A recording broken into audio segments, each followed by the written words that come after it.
wrapped up that short meeting with Narrative Coffee Roasters. So have this little thing here. This was just a sample made out of MDF with their logo. A few changes to it, and let's see how it goes. All right, back at the shop, and got quite a mess to clean up here.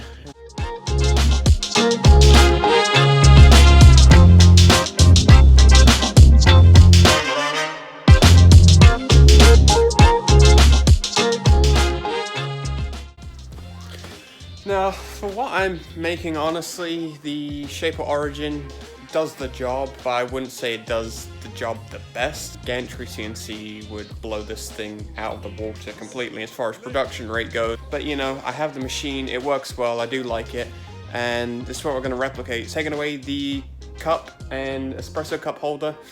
Just find that the design doesn't really work out as well, but we're going to stick with the logo.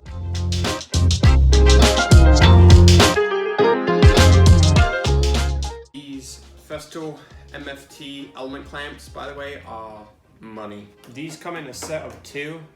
Bring in the slack. That's it. It's not going anywhere.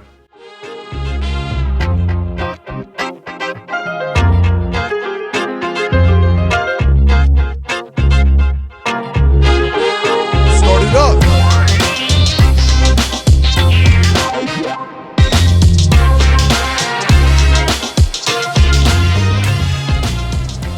First step is over.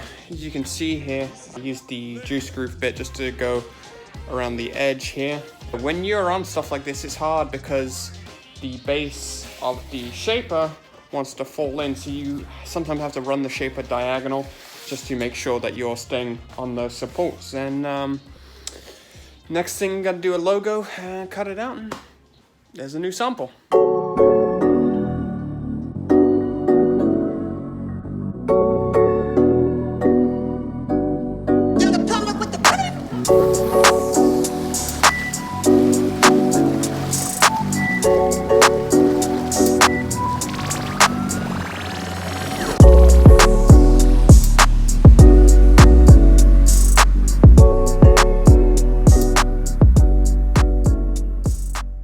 So check this out. So you have, this is the 1/8 spiral bit that comes with the shaper. You can bring it down, see if I can get it to focus here, to a 1/16, and that's pretty tiny, but we're gonna be using the 1/32 bit. This thing is tiny, produces great detail, and be careful because as you can see here, the difference, I broke one. That was 40 bucks. Oh, and before I forget, shout out to US Tool and Fastener. They carry these monospectra bits, is what they are, for the Shape of Origin, or if you have a CNC. They were kind enough to send me out a replacement as I was an idiot.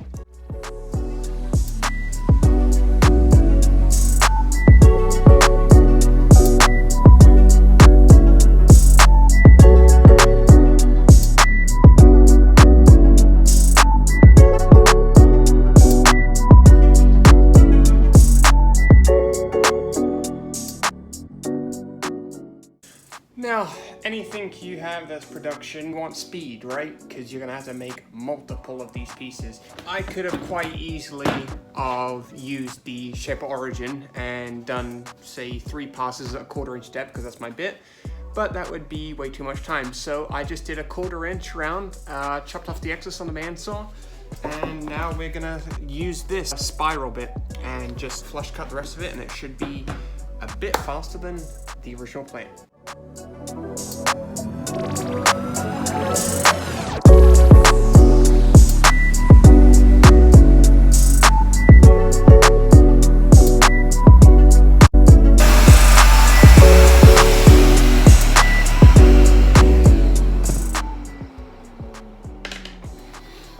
And just like that, there you go. We have our sample, we have our logo, which is actually going to be filled with white epoxy. Do a little bit of sanding around the edge. Did you notice how much dust there wasn't? This thing has a fantastic dust collection. If you do end up using a spiral, this little attachment here on the edge, perfect. Now I know you guys have seen me using the Randgate system here, which has been great so far. I'm going to use it to fill in this logo. This logo is actually going to be white epoxy, but for a sample, it does the job perfectly.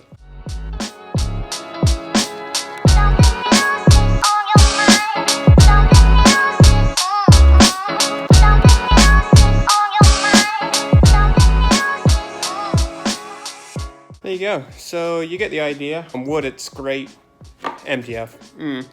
But again, it is just a sample. I didn't capture it on camera, but there is a slight eased edge on this. And I'm actually using this little Amana bit right here. So these mini Amana bits are fantastic for getting into real tight areas. I do use this cordless router. It's better on a job site than it is in a shop, I think, especially for dust collection. I'm a huge dust freak. But my only complaint, and I guess I'm not at that stage of being an adult yet, is that the batteries are always dying, and I know you can put them on charge. I'm just not quite there yet. So everything I have that has a battery, including my phone, is always dying. I could have sworn I just cleaned up like 5 minutes ago.